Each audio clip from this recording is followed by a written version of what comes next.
everyone, thanks for joining. All calmed down a little bit? Nah, me neither. My sense of humour still evades me, so wanted to come back and do a little bit more talking. Before I do though, if you wouldn't mind guys, could you like and subscribe to the channel? There's this thing about YouTube when you first start out, they throttle your videos unless you're getting likes and comments. It just helps with the algorithm and gets more people seeing our content, so I'd appreciate it. Well, where are we? Do you know, I thought I'd leave it a little bit longer before making the next video because I imagined that in our current situation at Leeds United there'd be an acceleration in transfer business and there'd be more to talk about.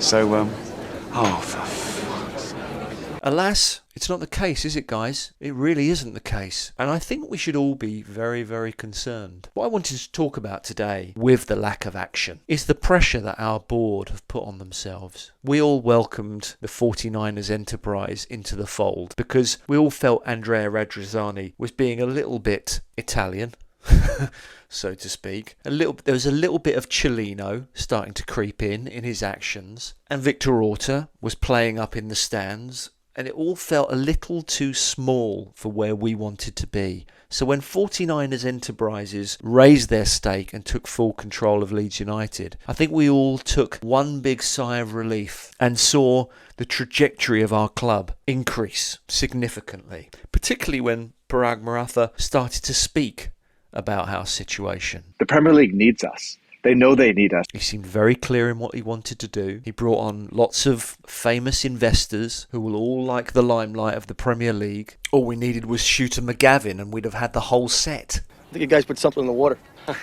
Excuse me, I gotta go play with the golf. Good luck. Thanks. It was very clear the direction we were going to go.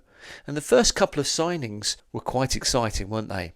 I remember Ampadu coming in the door and all of us thinking, wow, how did we get hold of Ampadu? That's quite a coup to pick up Ethan Ampadu, a player that could comfortably play in the Premier League. To get Joe Rodon on loan was an exciting signing. It was a Premier League quality signing. To keep certain players on board like Chris Somerville and Rutter and the likes when others were departing left, right and centre. We closed that window, not all completely comfortable with what we had, but we soon settled into it, didn't we, when the results started coming. But now the pressure is very much on, isn't it? Everybody will be feeling it.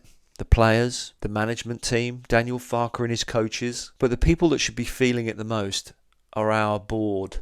Let's start off by talking about Georginio Rutter. And let's none of us fool ourselves surrounding the conversation of his contract and the release clause. I saw the announcement from Leeds United when they confirmed Georginio Rutter had finally signed for Brighton and Hove Albion, which took fucking long time, didn't it guys? But he did sign. And it was sort of Weasley and excuse making announcement, you know. We begged and pleaded him to stay, but our hands were tied. We had no other option but to let him go because of the clause that was in the contract. That darn Andrea Radrizzani. It was almost like a wag of the fist, wasn't there? And it's the player's fault, you know. This player who's about to quadruple his wages and play in the Premier League in a really exciting Brighton side. You know, this guy's no Leeds United fan, is he? It's all his fault, apparently, as well. I've got an idea for you. When you decide to let Archie Gray go, one of the best talents we've had in the club for 20, 30 years, and Chris Somerville heads out the door as expected, why don't you sit down and renegotiate Georginio Rutter's contract so he can't just leave on the basis of a release clause?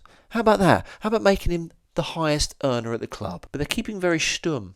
I looked everywhere for the picture of Victor Rutter sitting with Georginio Rutter the day he signed. And if you all remember, there was a big thing made about that. Victor Rutter was there in his 49ers jumper. There were these subliminal messages being sent that it was down to the 49ers, who at the time had 44% stake in Leeds United. It was down to them that got this signing over the line. So it was on their watch, everybody. That contract was signed on their watch. Similarly with Chris Somerville. He re-signed a contract.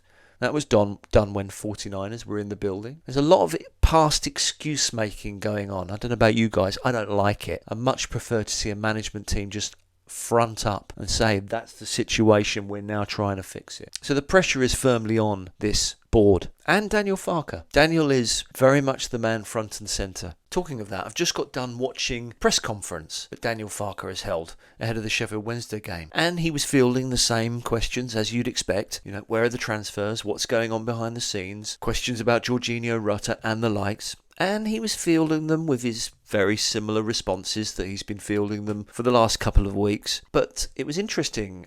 Graham Smythe of the Yorkshire Evening Post basically said that considering the decisions of the club and the situation it finds itself in, do you not think we should be hearing from people above you regarding the situation we're in? And there was a distinct change in Daniel Farke's tone. Is this one of those occasions where you as a manager are facing questions that perhaps should be addressed higher than you? No, but I'm the face of the club, and I have to speak for the club, and also my topic is also to defend the club and to be there, because it's always the same, also a bit in our history. At the moment, everyone is blaming us a little bit, and also happy that we lost important players, and in this moment you have to stick as Leeds United always together, and to create a bit also this mentality. It's us against the world, and this is what I am also trying to do, the stability. And it's more or less, I'm here to bring this stability. I'm here to adapt to the reality, and I think no one is to be blamed from our key people, because no one was more or less there when we had to take the decisions. I'll save you the rest of it. He rabbled on for another 5 or so minutes after that. I don't know if you guys picked up on it, but it was as if someone ignited a rocket up his arse, because all of a sudden the speed of his speech increased. He was tripping over his words almost, trying to get across the fact that he was the front of this business, that he was the one that had to field the questions about the club, which is strange, isn't it? Maybe that's the agreement he had in place. Maybe that's why he likes to call himself a manager and not a coach. But I have to agree with Graham Smythe. I think it's Smith. I have to agree with him. This is the time that they should be speaking to us. It's their time. It's their pressure, not Daniel Farke's. Daniel Farke needs to concentrate on widening his tactics. Go and do that with your team, please, Daniel, because we need more than one tactic, please. We need to hear from the enigmas, don't we? We need to hear from Parag Maratha. Hell, put them all in a line. Rudy Klein-Thomas, he liked to be there, didn't he, when Inflicted Ampadu was signed? He liked to get himself in the camera shot, didn't he? There in his cool baseball cap and jacket. Greta Steinson there with his arms folded, looking all nicey-nicey. The video call with Parag Maratha as he was having his medical done. They like to be there when the nice stuff happens, don't they? But when the shit hits the fan, like now, there's not a lot of talking, is there? Parag made mention, didn't he, and it's been said all over the place. He signs contracts in his sleep. That aged like milk, didn't it? I wish he'd teach some of the other people how that's done. The enigmas, Steinson and Hammond. Apparently have got all sorts of players lined up in the background. It's all happening. One thing that Daniel did let slip in his press conference, though, was that he believes we'll play possibly 2 more games with no new signings, which is interesting. We play Sheffield Wednesday on Friday. We don't play again until a week on Saturday. Hull at home on the 30th of August, a day before the window. So Daniel states that he doesn't believe we'll have any signings in before the 30th. Can't be right. Maybe he means players ready, fit, trained, and the likes, ready to play games. But I wish he'd just make that clear.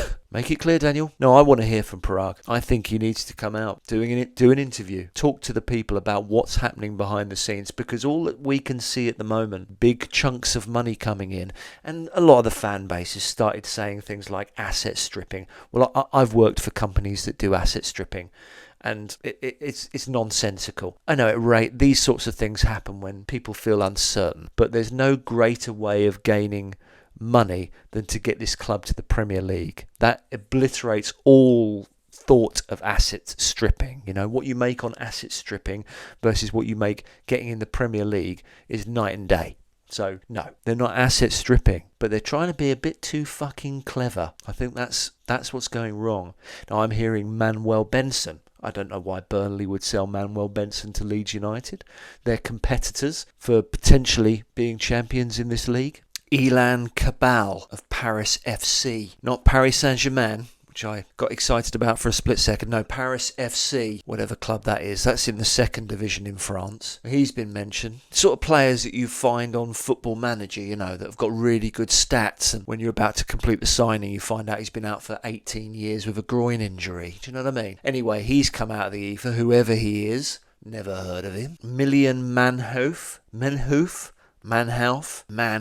Sounds like the male version of a camel toe, doesn't it? Of Stoke City. Left wing back, stroke left wing player. 10 million I'm hearing. Seems a very clever signing. Please have that one. We'll have that one, please. Yes, please. And the one that looks as though it ain't going to happen, guys. Jonathan Rowe. It's just dragged out that little bit too long, isn't it? It's just fallen into the Charles de Ketelara bracket, isn't it? A bit like your BMI, how it goes green, orange, red. It's just sort of slipped into the orange, isn't it? It's a little bit overweight now, that one. Yeah, Marseille, the ones that seem to be talking and raising the money, raising the bar, and no doubt Leeds are being cautious and not doing what they should do, and getting it over the line and making sure we sign him. Mark my words, guys. Future superstar. But yet, we're going to miss out on him. He'll be at Marseille for a season, and then he'll be in the Premier League somewhere the following season. Mark my words. So yeah, that's where we're at. 9 days to go, and nothing in. Nothing but outs. So Leeds United, step up. Show us you've got some blood in your cock. Open your mouth and talk about the tough stuff. Don't just leave Daniel Farke there to mumble his way through press conferences.